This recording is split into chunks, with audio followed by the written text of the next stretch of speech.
di sosial media gitu ada ceramah-ceramah yang membakar, yang dengan mudah mengkafir-kafirkan orang. Sangat potensi dan menurut saya harus ada hukum menjerat itu. Ada 3 falsafah hidup manusia modern sekarang ini. Salah satu dari ketiga falsafah itu adalah manusia ditentukan oleh buku yang ia baca. Pertanyaannya adalah, ada apa dengan buku bacaan kita? Nah, ternyata buku yang kita baca akan membentuk mindset berpikir kita yang mempengaruhi pandangan, sikap, dan perilaku kita terhadap diri sendiri, orang lain, pernikahan, agama atau kepercayaan lain, dan lain sebagainya. Tergantung bacaan apa yang kita berikan pada otak kita. Apa yang kita pikirkan akan segera kita wujudkan di dalam tindakan. Kedua yaitu pemikiran.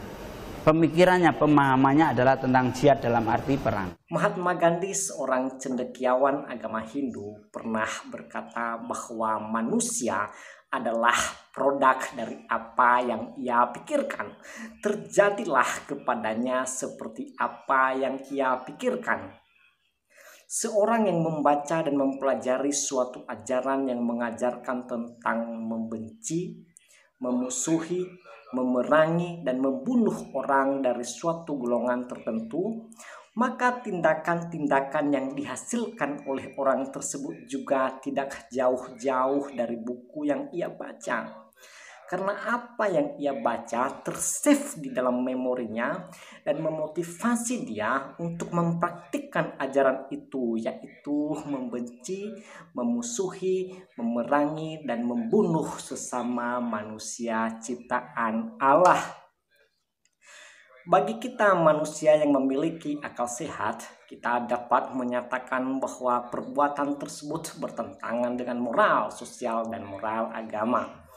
Namun, izinkan saya menyatakan suatu kebenaran tentang hidup manusia, bahwa terjadinya kejahatan yang sedemikian jahat adalah karena manusia sudah jatuh di dalam dosa dan kehilangan kemuliaan Allah.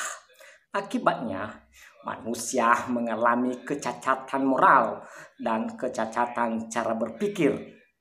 Contohnya saja karya tulis yang berisi ajakan membenci, memusuhi, memerangi, dan membunuh orang dari kelompok tertentu. Ide atau gagasan si penulis adalah warisan dari naturnya yang berdosa. Jadi sebelum suatu buku ditulis dan dibaca orang, ide atau gagasan jahat yang mengilhami si penulis sudah ada terlebih dahulu. Perbuatan apapun yang hendak dicapai oleh orang yang ditawan dosa tidak dapat mencapai standarnya Allah atau tidak dapat menyentuh kekudusan Allah. Dengan hadirnya buku-buku ajaran tersebut untuk dibaca dan diteruskan kepada generasi yang akan datang, maka manusia akan terus melakukan tindakan dan semakin jauh dari Allah. Untuk mencapai standarnya Allah, maka manusia perlu membaca dan mempelajari Alkitab. Karena Alkitab di dalam 2 Timotius 3 ayat 16 menyatakan bahwa segala tulisan yang diilhamkan Allah bermanfaat, yang pertama, untuk mengajar. Kedua, untuk menyatakan kesalahan. Ketiga, untuk memperbaiki kelakuan. Keempat, untuk mendidik orang di dalam kebenaran. Jadi dengan membaca Alkitab yang adalah firman Allah yang diproduksi oleh Allah, maka spiritualitas dan moralitas manusia baik.